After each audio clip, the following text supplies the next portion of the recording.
Auparavant, nous avions de l'eau, oui, mais nous souffrions beaucoup. L'eau pouvait faire des semaines, même un mois, sans venir. Avant ce projet, nous avions une addiction qui ne nous servait pas très bien. Il y avait toujours des coupures d'eau. L'hôpital ne bénéficiait pas d'eau comme il le voulait. Cette eau occasionnait beaucoup de maladies. J'ai rencontré les robinets qui étaient ici, à côté de l'école, c'était déjà arraché par les inciviques. Donc, depuis 2018 jusqu'à 2024, il n'y avait pas d'eau ici à l'Eperudaï. Le projet hygiène d'assainissement dans la zone de santé de Rwangouba, en territoire de Rutshuru, c'est un projet qui a été exécuté dans un contexte très particulier parce que en 2022, avec la crise liée aux conflits armés dans la zone, a affecté plus d'1 million de personnes qui se sont déplacées des milliers ruraux vers la ville de Goma. Et on s'est rendu compte que les conflits armés ont eu des impacts terribles sur les réseaux d'eau qui venaient de dater très longtemps aussi sans être réparés, sans être réhabilités. Et nous, on a proposé un projet de réhabilitation complète du réseau Katagaï-Rwangouba, qui est un réseau qui existe depuis les années 1970. Et c'était même dans une situation où les populations avaient suffisamment fait des notes de plaidoyer pour la réhabilitation de ces réseaux. Et surtout faute au manque d'eau dans l'hôpital général de Rwangouba, au niveau des populations riveraines qui avaient posé beaucoup de problèmes. Dans le même contexte, on a aussi mis en place un réseau au niveau de Rangira, qui est une population qui avait fait très longtemps, d'ailleurs depuis son existence, sans avoir accès à l'eau potable. Et où plus de 90% des populations se rendaient dans des rivières pour faire l'épuisage d'eau avec beaucoup de risques liés aux noyades des enfants, mais aussi aux violences basées sur les genres. Dès que le projet a commencé, ici à l'hôpital, nous avons de l'eau 24 heures sur 24. Il n'y a plus encore ces coupures d'eau. Donc nous avons de l'eau, l'eau coule dans les robinets à l'intérieur de l'hôpital, et aussi au bloc opératoire.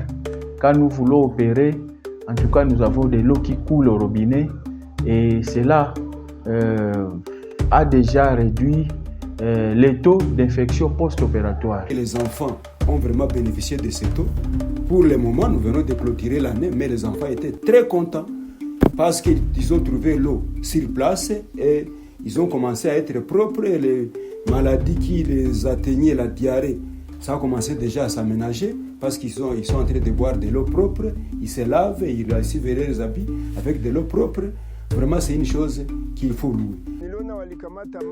J'ai vu qu'ils ont bien fait le captage de beaucoup d'eau et on a vu l'eau arriver dans notre village de Rwangouba. Et quand l'eau est arrivée ici à Rwangouba, ils nous ont construit un grand tank que voici.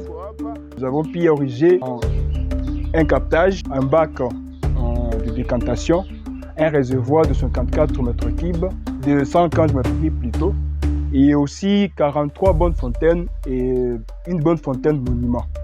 Pour ce qui est du réseau d'addiction de Rangira, nous avons également capté une source qui était nouvellement captée. Nous avons fait une nouvelle prospection. Nous avons capté cette source. Nous avons construit aussi un bac décanteur de 9 mètres cubes. Nous avons construit un réservoir de 54 mètres cubes. Mais également, nous avons construit aussi un bassin de bouche-charge de 12 mètres cubes. Généralement et globalement, nous avons construit 24 bonnes fontaines et toutes les bonnes fontaines fonctionnent normalement à cette terre que je vous parle. Je remercie les partenaires BIFERD qui a songé à l'hôpital de Rwangouba. Je remercie également UNICEF. Nous leur donnons vraiment notre gratitude, notre message de félicitations. Ils nous ont aidés à quitter cette malpropreté et nous amènent à la propreté et l'utilisation de l'eau propre que nous sommes en train de boire avec leur soutenance. Nous remercions ceux qui ont donné leur contribution pour que nous, les habitants de Rwangouba, nous ayons de l'eau. Qu'ils ne s'arrêtent pas par là, mais qu'ils continuent. Avec cette eau, nous, comité de gestion de cette eau, nous promettons à notre partenaire BIFERD et l'UNICEF de garder cette eau et d'assurer son entretien et sa protection. Notre projet a résolu beaucoup de problèmes liés à l'accès à l'eau, mais aussi les problèmes liés aux maladies liées à l'eau, dont les maladies hydriques ont été suffisamment réduites.